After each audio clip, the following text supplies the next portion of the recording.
The day has come. It's time to finally extract the beans from the extract. To do that, we're going to need a little bit of extra equipment and something that I had not talked about in previous videos, but now it's time to bring it up, is a new mother jar.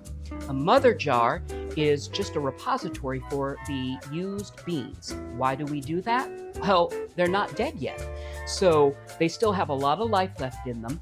And what we can do is, as we extract the beans from the different jars, we can put it here to mix together and make a lesser grade, almost like a C grade extract for things that you want to flavor that you don't necessarily want fancy extracts in. You could use these things in cookies, banana breads, things like that, that you don't really need pure 100% vanilla extract. So let's talk a little bit about the equipment that we're going to need to extract those beans.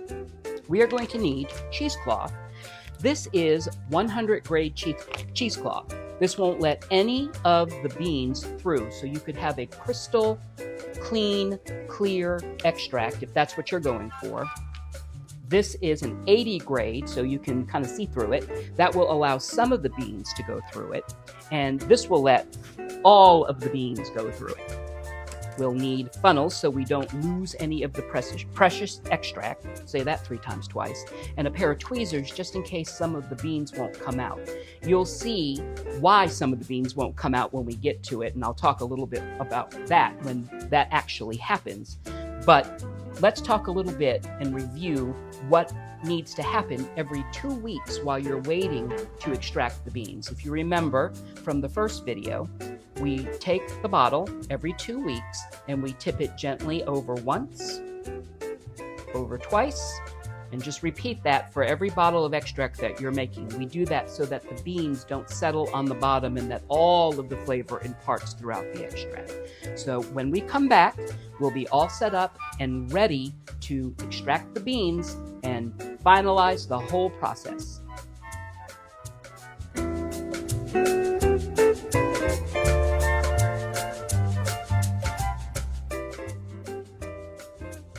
So I made the decision to take this measuring cup and put it inside a larger one because after all of that time and effort, it would be a total shame to lose even a drop. Now, this is the Madagascar vanilla that we did with rum, and you might notice this bottle looks a little different from the first time. I went ahead and put the fancy label on it, and I even labeled on the back that it was rum. So what we're going to do is I'm going to tip it just like we did before, just to make sure that everything is stirred up. And I've made the decision for this Madagascar that I want all of the loose beans to fall through because I like seeing that in my recipes. I'm going to take the extract and I'm going to just pour it into this larger container. And oh, here comes a bean. Here comes another bean. More beans. Come on, let's coax it out. Now, I'm going to try really hard with these tweezers not to pierce these pods because they still have loads of beans in it that I want to go into the mother jar. And also, I don't want to pierce it and get any fibers from the pods in, or it will make my extract cloudy. And this is one of those rare occasions, well, not rare occasions, I wish you were here so that you could smell how intense this is. When we first did this, it smelled like raw rum. It was clear rum. We didn't use any flavored kind. So now I've got all of these beans out, and you will notice that they look wildly different than they did when they went in. They were not anywhere near this plump. So just going to take it and just drop them right in. Now this, I'm not worried about if it gets cloudy or diluted or some of the fibers come off of these pods because, as again, like I said, I'm almost going to call this a C grade extract, something more akin to what you would get at the grocery store, although still more flavorful, but it will be mixed with different kinds of beans. So let's get all of these in. And then even if I changed my mind and said, now I don't like the way that looks, I don't like all of the beans that are in there, I could still strain it again as it goes into the bottle or into another. But I really like the way that that looks. And even though you can't see it through the amber glass, or maybe you can, there are some residual beans here. But let's take a look at the actual extract. It's not cloudy. And again, I wish you could smell it. So it is just beautiful. The other interesting thing is, let's look at it one more time. Try to remember, this was clear rum, and now look at it. It is beautiful amber color, just exactly what we want. So let's take that. We're going to pour that right back in to the jar it came from.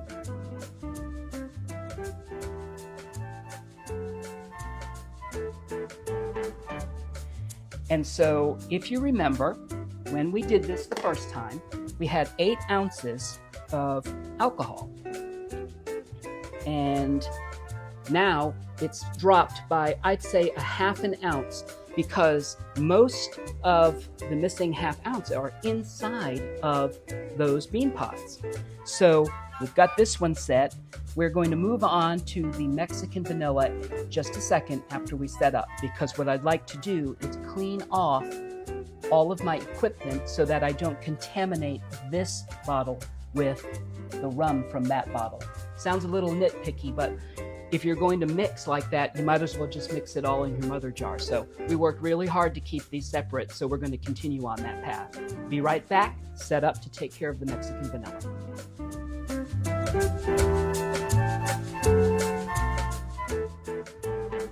Okay, we are set up to do the Mexican vanilla. This is one that I am most excited about because, believe it or not, I have never extracted Mexican vanilla beans.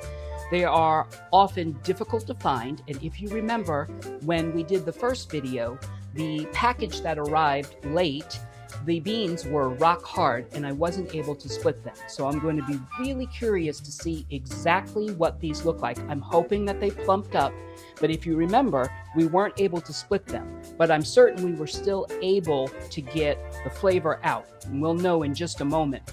Now, I've decided for this one, because Mexican vanilla beans are the only non-cultivated beans that I want them to actually, again, drop through, because I'd like to see the beans.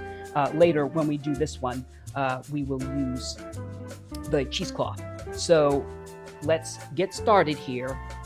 Let's cross our fingers that we have plump beans.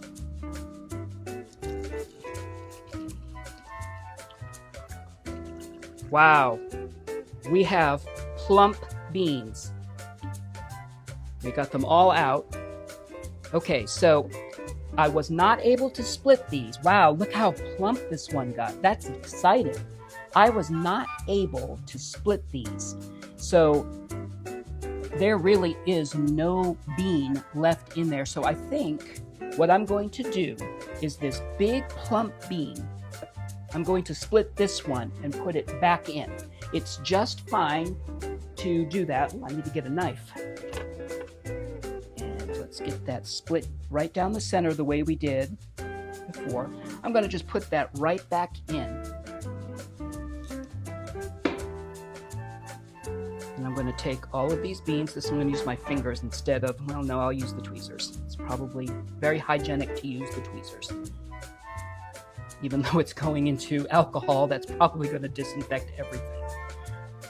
But let's get a closer look. This one I was able to split, and it just plumped up so beautifully, and all those wonderful spicy, floral, aromatic beans are in there. And again, I've made the decision to have whatever beans I can have. So let's get this back into the jar. I'll be curious to see exactly how many ounces of this we lost into the beans. One thing I can notice about this, because again, I know I keep harping on not splitting the beans, is this one still smells of alcohol. The other one just smelled like pure vanilla extract. This one has an alcohol smell. But now that I've split that bean, I guess I was able to get beans out of that. So you can see the residue that's left in there. And that probably took about 1/4 of an ounce of alcohol out. So again, we split one bean and put it back in there, and I'll just repeat this process probably in about 4 weeks after some of those beans come out. So let's set up for the very last one that you'll actually get to see go through a strainer.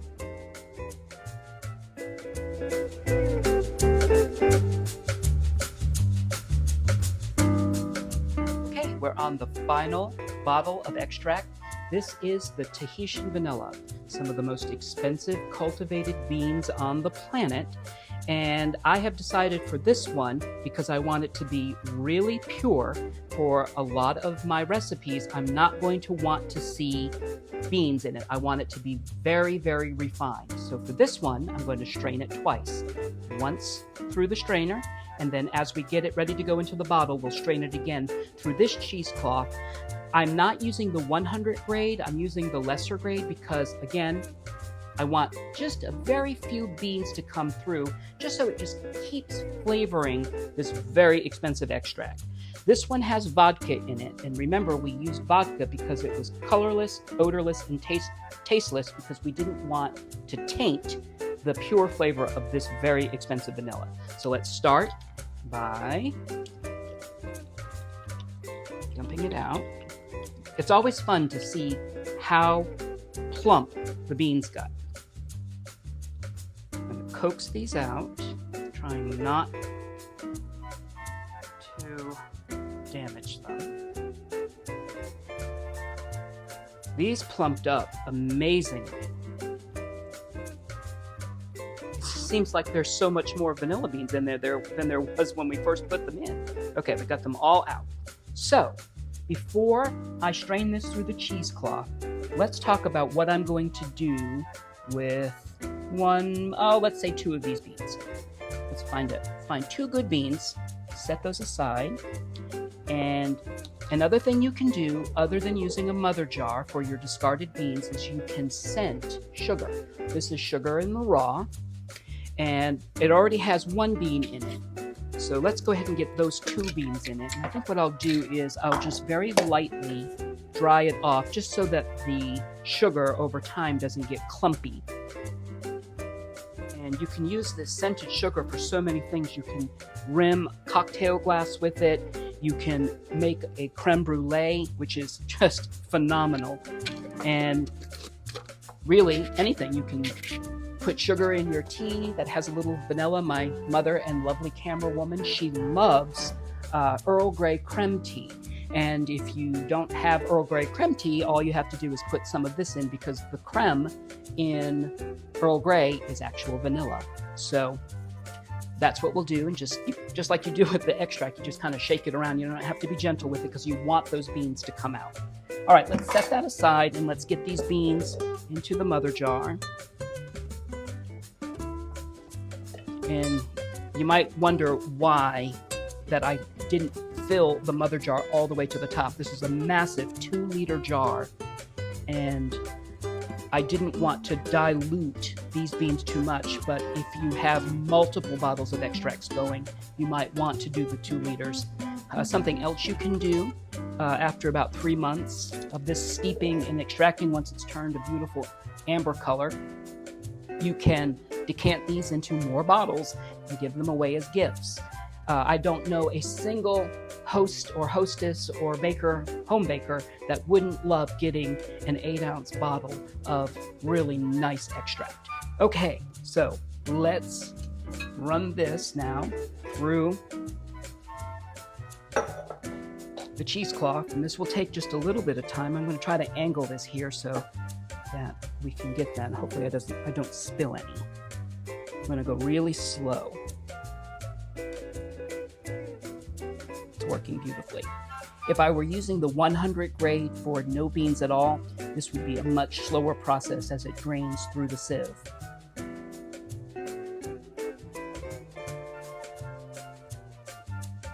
Okay, let's just push on it to squeeze any of those extra little ounces of flavor out of that, and let's get that right back into the extract bottle. Now I noticed that there are quite a few beans stuck to the bottom of this bottle, and one of the reasons why is, if you want to catch me making a mistake, is I didn't turn the bottle upside down a couple of times before I strained it, and that's just fine. Accidents happen. So something I could do is, when I go to make my recipes, I could just measure out, let's say, a tablespoon of this, and if I didn't want any beans at all, I could just run it through a tea strainer. So that's an easy way to do it. But not a whole bunch, but boy, I know you can't see it through the amber glass, but this lost a full ounce of alcohol that's now sitting in there, which is not a problem at all.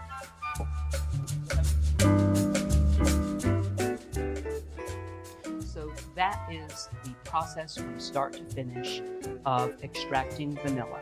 Now you don't have to do 3, 4, 5, 6 at a time. You can start out small by just using plain Madagascar grade B vanilla beans and some cheap vodka just to get started with the process. And then you can advance to more expensive alcohols and more expensive beans. You can even try blending. There's a lot of things that you can do here. So now you know how to start your mother jar, how to extract your pods from the extract, how to flavor sugar, and really the process here has been nothing but simple, if not lengthy, because of the sheer amount of time that you need to extract. If you go back to part 1 of the video, I talk about the length of time that you want the pods to be in the alcohol. 3-month minimum for a mild to medium taste of vanilla, depending on the bean and alcohol, all the way up to 6 months if you want a more strong, pungent flavor in your extracts. I wouldn't go any longer than 6 months because the longer you go, the more intense the flavor, and you run the risk of putting too much vanilla flavor into delicate recipes.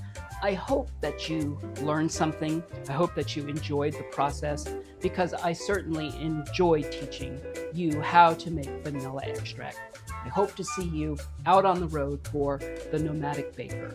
Thank you, and happy baking.